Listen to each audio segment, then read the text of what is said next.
You ever have nightmares and want to know how to make them stop? You ever have dreams so epic and so wild and crazy you want to know what it means? This is the video you want to check out.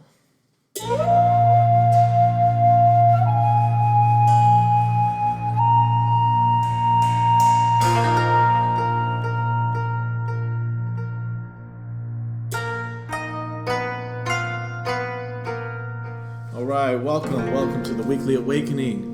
And this week's episode is about dreams. And we're going to cover what dreams are, why we dream, and how to interpret dreams, and most importantly, what to do with that interpretation. So, first off, what are dreams? Dreams are messages to us from our inner selves. They are from our subconscious mind, and they are messages on reflecting how we've been using our mind.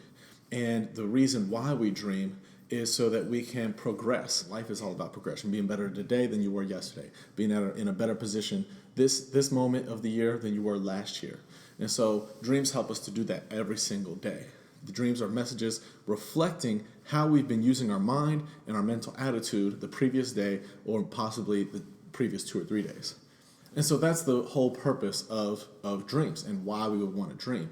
And so every single day you have this golden opportunity to become better, to become a better you, to create a better life, to become more self-aware. Because the more aware you are of yourself, then the better you are at creating something even greater. Because of the universal law of cause and effect, our thoughts create our reality. And so using your dreams to understand more of your thoughts, and then you are able to then be more in a position to create a better you and a better life. Going from there into how to interpret dreams. Well, the first step in interpreting dreams is recording your dreams. So you want to get a notebook just for your dreams. And so what you want to do is the night before, so say it's New Year's Eve, you'll want to then write down tomorrow's date, Friday, January 1st, 2016.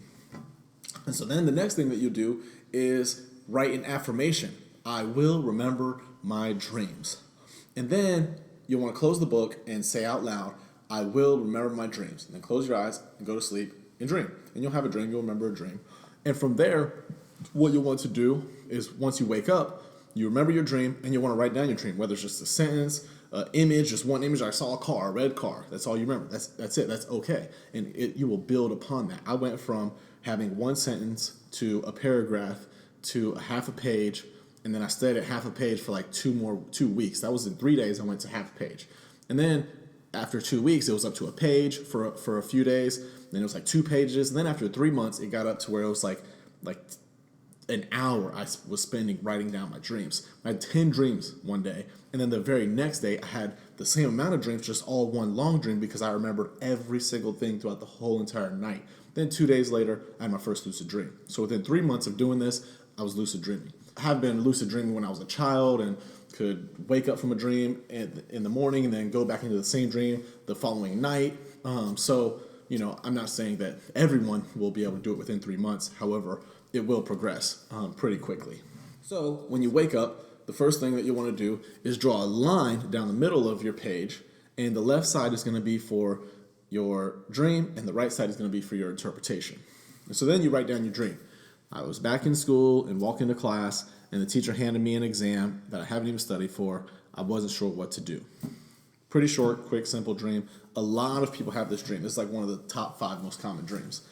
And so then to the right side, what you'll want to do is pull out the symbols. So school, teacher, and test. And you'll want to leave yourself enough space for the interpretation. And you'll learn more about the interpretation, more about the language and things that we're using, which I'll explain here in a second. So that's probably as far as you'll be able to go on your own right now. As you get further along, then you'll be able to understand more about the language and things like that. But that's what I want to begin with right now, is the language. And the language that the dream is speaking is a language of images. And it's called the universal language of mind because it is universal. All of our minds speak in this language. For example, if I asked you if you knew what a balloon is, think of a balloon. So you're thinking about a balloon. Your thought is an image. You're seeing a balloon. You can probably tell me what color balloon you're thinking of. And so that's because you're thinking in images. So your dream will give you this message in an image because it's coming from your subconscious mind to your waking mind, your conscious mind, who you identify with, your conscious mind. And so this language is in the form of an image. And so when you have the image, then you want to look at the form. The form is the image itself. So here we have school. School is a place. A place is the function is it provides us a place for us to exist. And so in the mind, where we exist is your state of mind or your frame of mind. And so a school is a learning state of mind because you go to school to learn. So it's a learning state of mind. So the next symbol is a teacher. A teacher is someone who you have to humble yourself to in order to receive for them what they have to teach. That's the function. And how that relates to the mind then is your inner teacher, your superconscious mind. And so you can check out my video on superconscious mind to find out more about that.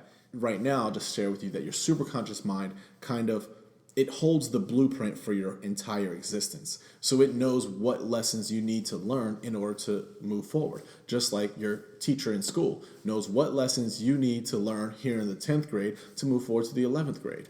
In order to graduate, it knows what you need to learn. And so that's like the superconscious mind, your own inner teacher. And then a test is a lesson. It's a lesson to make sure that you understand the material. And so in life, we have different tests, different lessons. And so much like school, if you don't learn the lesson, you have to repeat the material. You have to repeat the grade. So just like if you don't learn the lesson from being in a relationship with this person, you don't learn the lesson from that, then you end up with the person just like that. And you wonder, why do I keep on ending up with the same type of people? Because you aren't learning the lesson. I had similar experiences with my boss. I had similar bosses for a long time in my life. And I kept on, why is every boss like that? I would even go to a new job and the boss would be wonderful. And I would be like, finally, I have a much better boss. And then this boss was so much more wonderful that they get promoted onto a regional out in the other part of the country. And then a new boss comes in, it's just like the rest. And it was at that point when I really realized, okay, I can't run from it anymore. I have to learn this lesson. And so then I looked at that as a great opportunity for me to once again learn this lesson. So now you've broken down the symbols, you've interpreted the symbols, and so now you put them together to interpret the dream. I was in a learning state of mind. My inner teacher has given me a lesson in life that I don't feel ready for and unsure what to do. This is great. This is a great message. This is a wonderful interpretation, and it's a wonderful dream because of the great message that it provides. And so if this is how you've been using your mind the day before, look at the day before and what was this lesson that you felt this way about? You have to then assimilate and use and heed this message, because a message is only good if you use it. Like if someone came in here right now and told me, Tarak, the house is burning on fire. If I just say okay and sit here and do nothing about it, that message does me no good at all. But if I heed the message and get up and do something about the fire or do what I need to keep myself and my loved ones safe, then I've heeded the message and that message has been utilized.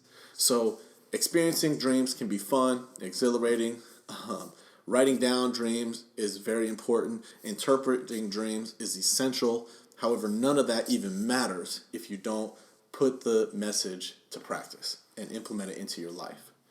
And so that's more of what we'll talk about in future episodes, and we will have lots more dream episodes coming up. We have another episode next week on universal laws, and then we'll have a whole series on that. So these two, with the dreams and the universal laws, are kind of building up on these series. We'll have lots more on universal language of mind, so that we can kind of break that down more on dreams, lucid dreams, precognitive dreams, visitation dreams, dream incubation, and a lot more great material, tons of things. Stay tuned, and see you next time. Peace.